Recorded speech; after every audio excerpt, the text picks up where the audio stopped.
Sumainyo ang Panginoon. At sumaiyo rin. Ang mabuting balita ng Panginoon ayon kay San Mateo. Papuri sa iyo, Panginoon. Noong panahong iyon, umuwi si Jesus sa kanyang bayan at nagturo sa kanilang sinagoga. Nagtaka ang mga nakarinig sa kanya, sabi nila, "Saan kumuha ng karunungan ng taong ito? Paano siya nakagagawa ng kababalaghan? Hindi ba ito ang anak ng karpintero? Hindi ba si Maria ang kanyang ina at sina Santiago, Jose, Simon at Judas ang kanyang mga kapatid na lalaki? At dito nakatira ang kanyang mga kapatid na babae, hindi ba? Saan niya natutunan ang lahat ng ito?" At ayaw nilang kilanlin siya. Kaya't sinabi ni Jesus sa kanila, "Ang propeta ay iginagalang kahit saan, liban sa kanyang sariling bayan at sa kanyang sariling sambahayan. At dahil sa di nila pagsampalataya, hindi siya gumawa roon ng maraming kababalaghan."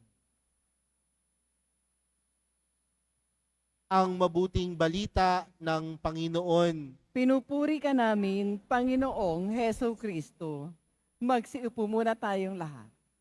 Magandang gabi po sa inyong lahat. Pwede bang batiin ng katabi ng magandang gabi?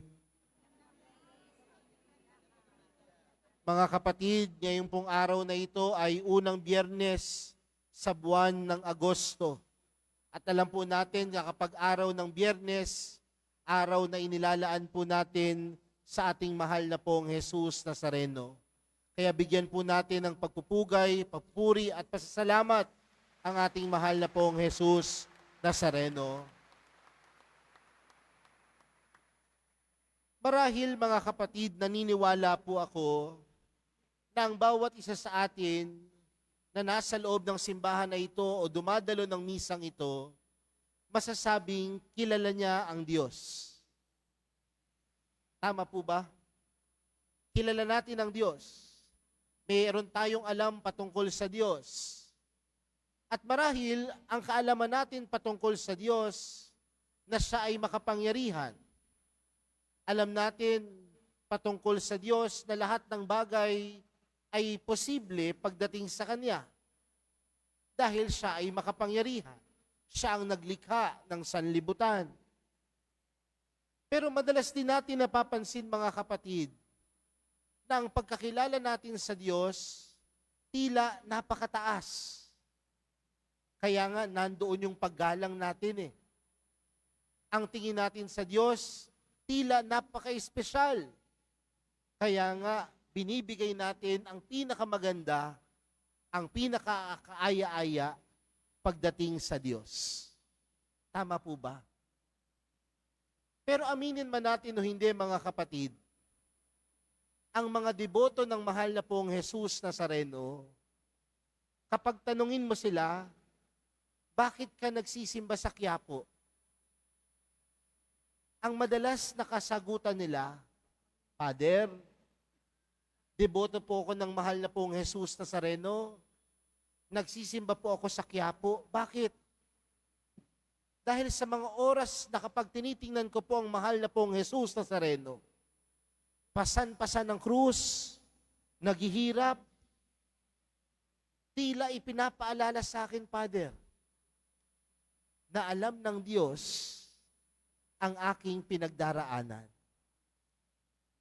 Alam ng mahal na pong Jesus Nazareno ang bigat na pinapasan ko araw-araw. Tama po ba? Kapag tinitingnan natin ang mahal na pong Jesus Nazareno, hindi nakaupo sa magarbong upuan, hindi nakakapa, walang korona. Ngunit, kapag tinitingnan natin siya, nararamdaman natin na tayo ay kaisa niya. Bakit ko sinisimulan sa ganitong pamamaraan ang ating pagninilay sa gabing ito? Mapapansin po ninyo sa ating ebanghelyo si Jesus ay bumalik doon sa bayan na kanyang kinalakhan. Saan po ito? Sa Nazareth. At nung si Jesus ay nagpahayag ng salita ng Diyos, ano ang sabi ng mga tao sa Nazareth? Yung mga kasama niyang lumaki, yung may kilala sa kanya, ano ang sabi nila kay Jesus? Di ba yung taong yan ay anak lang ng karpentero?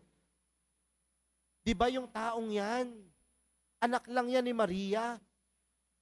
Yan ang kanyang mga kapatid na babae. Yan ang kapatid niyang mga lalaki.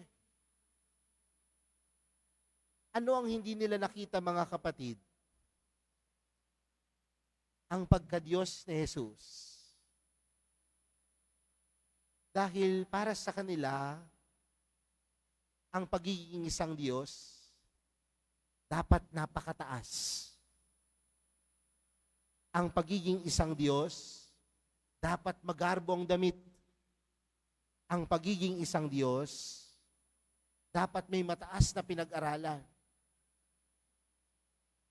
Pero mga kapatid, ang hindi nila nakita, si Jesus bilang isang Diyos, nakasakasama nila.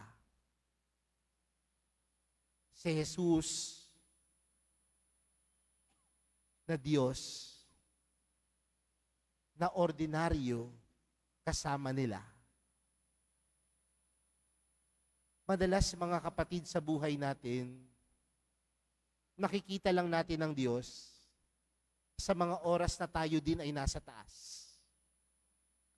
Nararamdaman lang din natin ang Diyos sa mga oras na puno tayo ng tagumpay. Pero tila ipinapaalala sa atin sa araw na ito, mga kapatid, na makita ang Diyos hindi lang sa mga oras na tayo ay nagtatagumpay, maramdaman ng Diyos hindi lang sa mga oras na tayo ay maligaya, kundi makita ang Diyos sa mga pangkaraniwang nagaganap sa ating buhay. Sana po kaninang umaga, nung namulat ang inyong mga mata, hindi mo sinabing, nagising na naman ako. Kundi nakita mo, naramdaman mo, na namulat ang iyong mga mata dahil kasama mo si Jesus. Mamaya po, pag-uwi niyo po ng tahanan, at ang maabutan niyo pong pagkain ngayong hapunan ay isang pirasong tuyo. Marahil ang ilan magrereklamo. Walang espesyal. Pero makita natin nawa sa simpleng ulam na iyon, pinagpala ka dahil kasama mo ang Diyos. Huwag lang natin hanapin si Jesus sa mga oras na tayo ay nagtatagumpay, kundi makita din natin ang mahal na pong Jesus Nazareno sa lahat ng oras ng ating buhay. Sa mga pangkaraniwang pagkakataon, buhay si Jesus. Siya ay nakikiisa. Kaya nga siguro tayong mga deboto ng mahal na pong Jesus Nazareno, napakalapit natin sa Kanya dahil damang-dama natin na tunay siyang nakikiisa sa atin. Kaya mga kapatid, sa pagpapatuloy po ng ating banal na misa para sa araw na ito, hayaan po ninyong itutok ang inyong mga mata sa imahe ng mahal na pong Jesus Nazareno. At hayaan po ninyo ang imahe na ito ang mangusap sa atin upang palalahanan tayo. Hindi tayo nag-iisa. Kasama mo ang mahal na pong Jesus Nazareno. Hindi lang sa mga masasayang pagkakataon, hindi lang sa mga malulungkot na pagkakataon, kundi sa lahat ng pagkakataon ng ating buhay. Amen.